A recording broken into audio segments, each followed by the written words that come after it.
Gallbladder disease is about gallstones. So I want to begin the discussion with gallstones in general. Then we're going to progress in terms of severity of illness based on where the stone gets stuck. What I want you to pay attention to is what is the diagnostic step to use, and then how soon does the gallbladder come out. Let's start off with cholelithiasis, gallstones.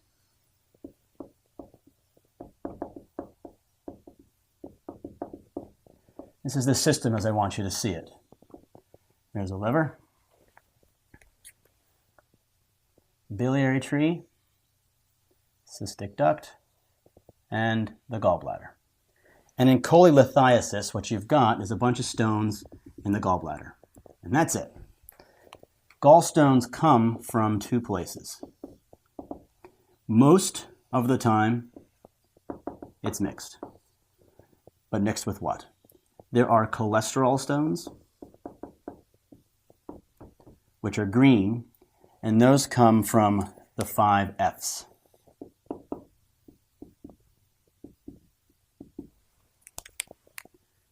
Fat, female, 40, and fertile. The 5th F is Native American. And the other type of stone are the pigmented stones. These stones are black and come from hemolysis. But really, it doesn't matter what type of stone you have because they're going to present the same way, and you won't know which stone it is until you cut out the gallbladder. Cholelithiasis matters because whenever you eat, bile acids are sitting in the gallbladder, ready to act. And when you eat food, the gallbladder contracts and pushes all of those bile acids into the duodenum. That helps you digest fats. The problem is, when you contract against a bunch of sharp rocks, all those gallstones, it hurts. So a person who's got gallstones is going to present with colicky abdominal pain, generally in the right upper quadrant, radiates to the shoulder. And this is going to be worse with fatty foods. Why fatty foods? Because fatty foods cause more contraction of the gallbladder. But that's basically it. And so what you want to do is if this person has colic right upper quadrant pain, it radiates to the shoulder, worse with fatty foods, you want to figure out, do they have gallstones? And for all of these, every disease we talk about, the right upper quadrant ultrasound is going to be the first diagnostic step. And in cholelithiasis, what you'll see are gallstones. Ultrasound is a really good way of assessing something when it's up against something else. What I mean by that is, if you've got a solid next to a liquid, it's a really good test. The liver is solid. The gallbladder is full of fluid. It appears black. On ultrasound, the liver looks like a sponge. So it's a really good test to look at gallbladder disease.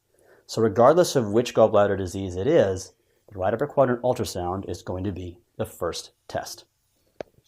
Now, either you see the gallstones or you don't. And if you see the gallstones, they've got cholelithiasis, and the treatment is cholecystectomy.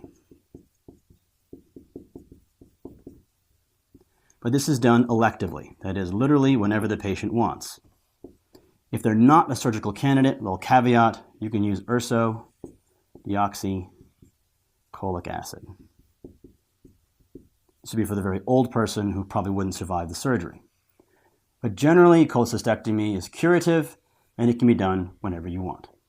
But if one of those gallstones pops out and ends up in the cystic duct, you end up with cholecystitis.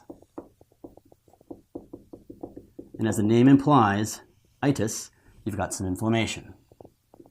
The liver, biliary tree is fine, but now there's an obstruction at the cystic duct. And this is true through the entire lecture. Wherever you have an obstruction, the things proximal to that will be inflamed. So the gallbladder is going to get big, inflamed, and angry. We'll still have gallstones in it. But now you've got inflammation. Cholecystitis is caused by gallstones now in the cystic duct. And because you've got inflammation of the gallbladder, you're going to see things like pericholecystic fluid.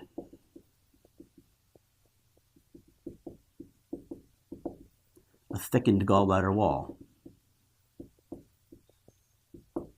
And of course, gallstones. Because it's inflammatory, the patient is not going to present with a colicky pain any longer. Now it is going to be constant.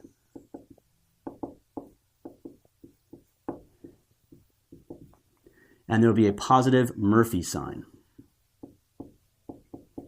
To do the Murphy sign appropriately, picture the board is a person, you put your hand on their ribs and your thumb over their liver. You have them take a big deep breath and let it all out. Then you jab your thumb into their gallbladder and have them do it again. If they stop breathing because of the pain, the arrest of inspiration, positive Murphy sign. And now because you've got itis, you have inflammation. Which means you'll have a mild fever and a mild leukocytosis. The diagnosis begins, as we've learned, with the right upper quadrant ultrasound. And what you're looking for is the itis. You're looking for pericholecystic fluid, thickened gallbladder wall, and gallstones. You have these three things, the diagnosis is done. You don't have to do anything else. But if you really think the person has cholecystitis and the right upper quadrant ultrasound doesn't show you what you want, then you get a HIDA scan. Now, pay attention. You are looking for pericholecystic fluid, thickened gallbladder wall, and gallstones in the gallbladder. You very rarely, if ever, see the obstructing stone. With the HIDA scan, what you're looking for is perfusion. You inject some radiotracer. What will happen is the tracer will descend, fill the gallbladder, and the rest of the biliary tree. That's normal. If instead you have cholecystitis,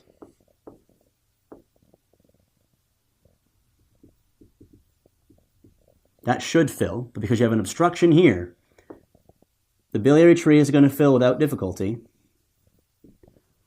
but the gallbladder won't. Failure to fill is a positive test.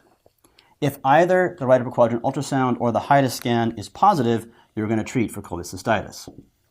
That's NPO, IV fluids, IV antibiotics. We'll talk about which IV antibiotics at the end of the lecture. And you're going to use cholecystectomy. This is urgent. You have to get this done within 72 to 96 hours. It doesn't have to come out right away. It's not emergent, but it's urgent. Waiting is going to allow that inflammation to progress and the gallbladder may perforate. Or the gallbladder inflammation will worsen and then it gets really hard for the surgeon to figure out where the structures are to get the gallbladder out. So there are worse outcomes with waiting, and there's a higher conversion to open cholecystectomy from laparoscopic if you wait. Point is, start off with IV antibiotics, but don't wait to cut out the gallbladder. Going for 267. And a non-surgical candidate, you can do a cholecystostomy. That is a percutaneous drainage, a tube you put in the back end and drain off the fluid so the inflammation dies down. But what I want you to learn is, if positive, antibiotics to start and take it out as soon as you can. If that stone goes a little further and ends up in the common bile duct, you end up with choledocholithiasis.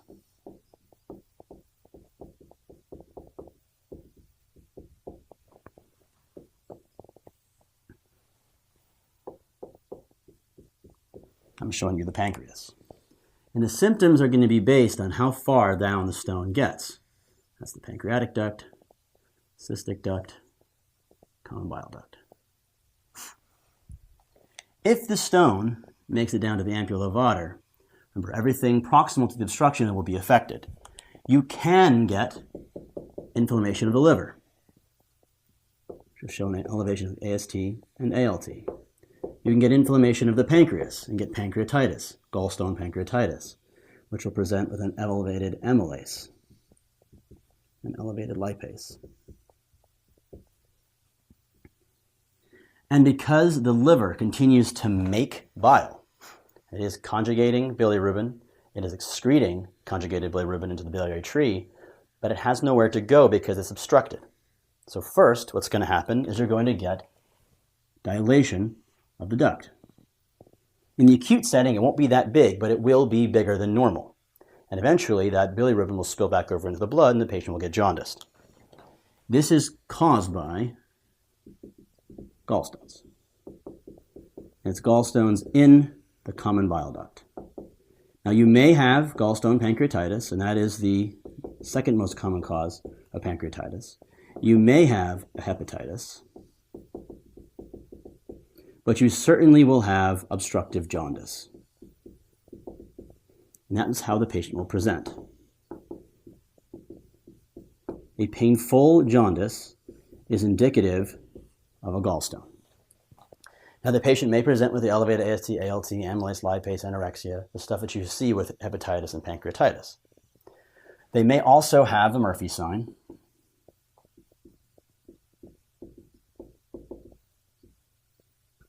And they do have a little bit of inflammation,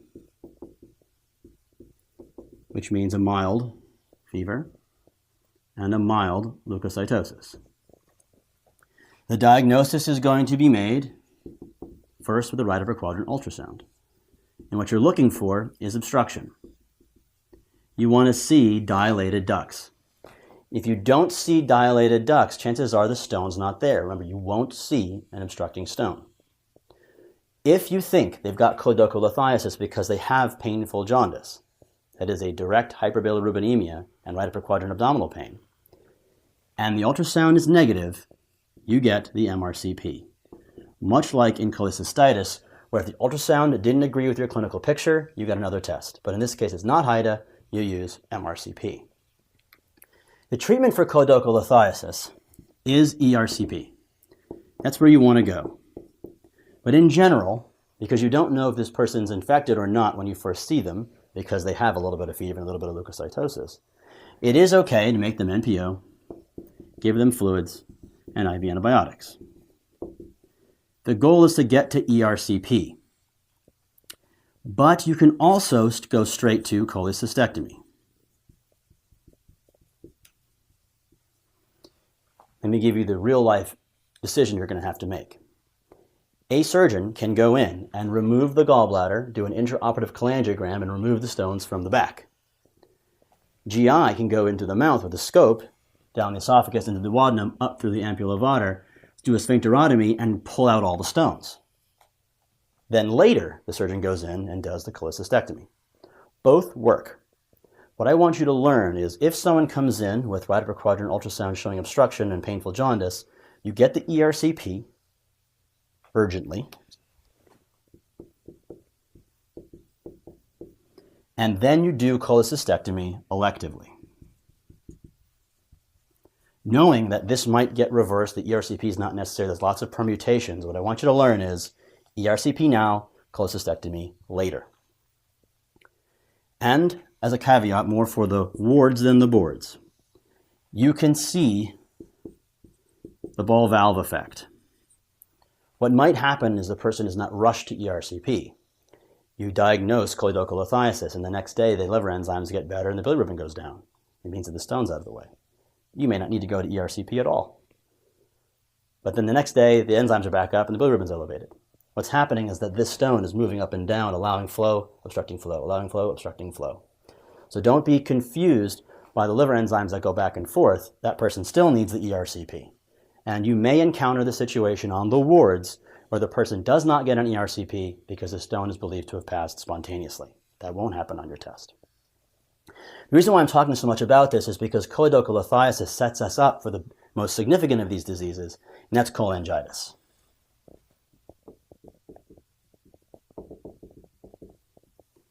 Cholangitis is a very similar picture. Dilated ducts,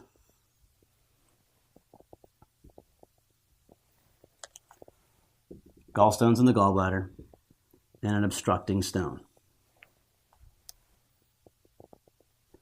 But now in cholangitis, more so than in choledocholithiasis, you've got stagnant fluid. Whenever you have stagnant fluid, that's a nidus for infection. And bacteria grow, and they get an infection that ascends the biliary tree. So this is sometimes called ascending cholangitis. The pathogenesis is a gallstone in the common bile duct with an infection. And the infection is usually with the gut flora. Gram-negative rods, anaerobes. The patient is going to present with right upper quadrant abdominal pain, jaundice, that's the painful jaundice, and fever. Right upper quadrant abdominal pain, jaundice, and fever is the Charcot's triad for cholangitis. If the person gets sick, because this is a gram-negative rods kill people and this is ripe for sepsis, if they also have hypotension and ultramental status, this completes the Reynolds pentad. You see these things, they've got cholangitis. This person's in trouble. The diagnosis is going to be made with a right upper quadrant ultrasound. What you'll see are dilated ducts. You'll see the obstruction. Just like in choledocholithiasis. You won't see the stone, but you'll see the effects of the stone. But unlike choledocholithiasis, you'll have the option of doing the MRCP. Don't do that. You have the option of the HIDA scan. Don't do that. Because if they've got cholangitis, they need that stone out of the way right now so that bile can flow and the infection can clear. No amount of antibiotics are going to save them if the stone is still there. So both the therapeutic and diagnostic step is ERCP, and this is done emergently. Only then can you then go do cholecystectomy. And because of the severity of this illness, this is usually done urgently, but sometimes is done electively, just like choledocholithiasis. The point is, if you spot somebody with cholangitis, you want to jump to the ERCP. But while they're getting ready for ERCP, because they are septic, they need initial resuscitation. So not surprisingly, they're going to get IV fluids, IV antibiotics, and NPO. So give them the IV antibiotics first, then emergently do the ERCP, and then eventually take the gallbladder out.